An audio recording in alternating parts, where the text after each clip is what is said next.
all I have to say is it depends on the choices that are being made by our parents, because they are the major financiers for those kids that are willing to go for skill acquisition, but their parents want them to go and get a degree. Right now, if you check in our lifetime right now, in our world of Gen Zs, you understand that we just want to follow the trend. And the trend says, or the systems basically says that if you don't get a degree, you are nothing in the community. And these are the ideologies our parents have grown with, that university is the highest form of academics. If you don't have a graduate in your family, that family is as good as nothing. So now imagine in a scenario whereby in a school where children are seated and there is only one bright amongst the other, and there is one dull child among the others. Now, when you compare these two, you find out that the brighter child has a brighter future. The dull kid doesn't have any future at all. But when life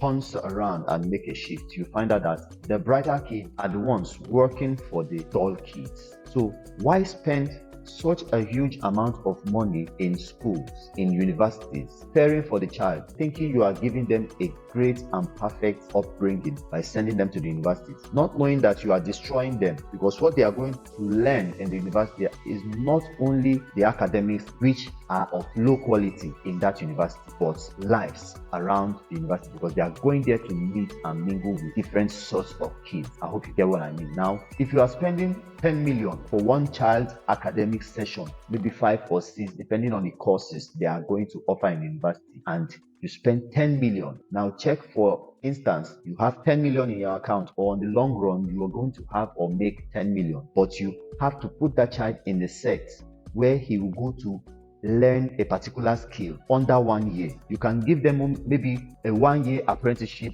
program, or get more experience from that particular skills of which they have finished learning. You have not spent more than 1 million within this 2 years period while they are learning these skills. You have not spent 1 million. As a matter of fact, they are in your house.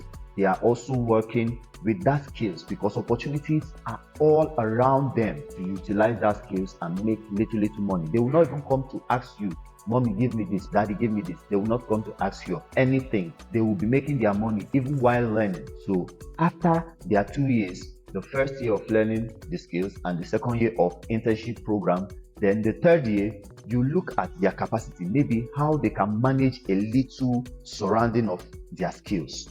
Build small studio. Maybe they are learning videography, or maybe they are learning filmmaking. You can just buy one camera, one laptop, to see how he can manage to make up something out of those two equipment. Then you gradually increase your capacity of providing some major equipment for them, and then finally you end up building an entire studio if they are into videography or filmmaking. So when you get that done, you find out that you have set up the future for the child to become who they did not dream at first to be. Now they have choosing to be. I hope viewers out there are getting my points, not misquoting or misunderstanding me. Going to school costs more. Learning skills is the best that you can ever give your child. As a matter of fact, sending them to the university, you are sending them into abject poverty and slavery, because they are going there being depressed. So many girls I know today are into hookups in the schools. So many girls I know today have ulcer. In fact, nowadays, to me, what I understand about university girls is that they must have ulcer because they don't eat.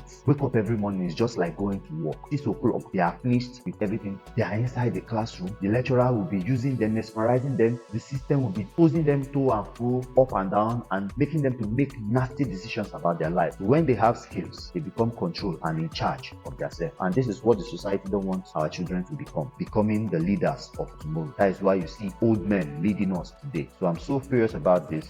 When I come in contact with younger generations, I want to share my experiences, because these are things that if I had somebody that is like me advising me to do these things when I was young, but experience has taught me much more than what it will teach me in school. Now I'm passing this through to the younger generations, those that will listen to me. All these things I'm saying are just like, you can take it if you want, you can leave it if you decide, you can debate on it, but it still remains the truth the societies don't want you to know. Thank you very much.